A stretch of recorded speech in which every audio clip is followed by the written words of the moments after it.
مساء الخير عليكم، يا رب تكونوا بألف خير. تعالوا بينا بقى نعمل أحلى فتة كوارع بطريقة سهلة وبسيطة. أول حاجة معايا الكوارع دي كوارع بقري، بجيبها من عند جزار بيكون مضمون، وهبدأ كده أحطها في حلة، أو ممكن تعملها في حلة الضغط مش هتاخد معاكي وقت خالص، أو ممكن في حلة عادية. هضيف عليها طماطم، جزر، بصل، فصين من الثوم، ورق لورا وحبهان وفلفل أبيض وفلفل حصى لو متاح، وهضيف كمان بشرة من جوز الطيب لو متاح، وكمون وشرائح من الليمون، وهضيف عليها مية مغلية. وفي نص السوا كده هضيف الملح، ولو عندك حلة ضغط هتحطيها كل ده في حلة الضغط وهتظبطيها على 45 دقيقة. وهبدأ أعمل الرز الأبيض زبدة أو زيت، أو زيت مع زبدة، أو زيت مع سمنة. وهبدأ أحط الرز وأحط الملح وأشوحهم، وأضيف عليها مية مغلية أو شوربة، وأغطي عليها لحد ما يستوي الرز الأبيض. وهبدأ أحمص الخبز مقطعاه ورش عليه رشة من الزيت، ودخلته القلاية، أو ممكن تحمصيه في الفرن أو تحمريه في زيت، بس ده بيكون أخف.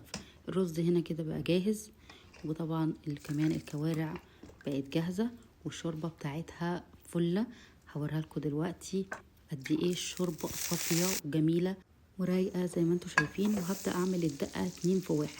معايا زبدة مع زيت، هضيف الثوم المفروم، واول بس كده ما يصفر حاجه بسيطه هبدا اضيف شوربه الكوارع.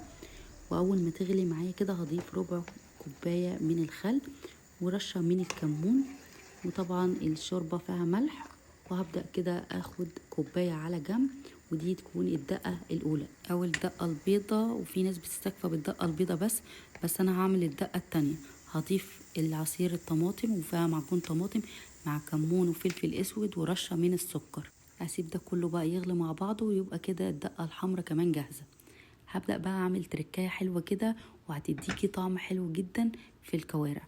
الكوارع هنا انا قطعتها خليتها يعني من العظم، وابدأ هنا في طاسة اضيف الكوارع، وابدأ اضيف عليها من الدقة الحمراء شوية ومن الدقة البيضة شوية، وابدأ بقى اقلبهم كده واديها تشويحة كده. وطبعا الخطوة دي تقدري تستغني عنها، مش شرط يعني، انت ممكن تحط الكوارع سليمة بالعظم بتاعها، ولكن انا بحب اقطعها كده عشان تكون سهلة لاي حد ياكل والاولادي كمان. في طبق التقديم بقى ضفت الخبز المحمص وحطيت الرز، وضفت شوية من الدقة البيضة، وضفت عليها الكوارع وشوية من الصلصة الحمراء ورشة كده من البقدونس.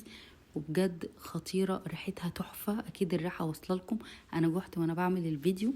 تنفع على سفرتك بقى في رمضان، في عزومات، في اي وقت، وهيكون معاكي طبق مميز. اتمنى ما يكونش طولت عليكم الفيديو. جربوها بالطريقة دي ومتأكدة انها تعجبكم، وبألف هنا على قلوبكم. واشوفكم في فيديو جديد ووصفة جديدة. باي باي.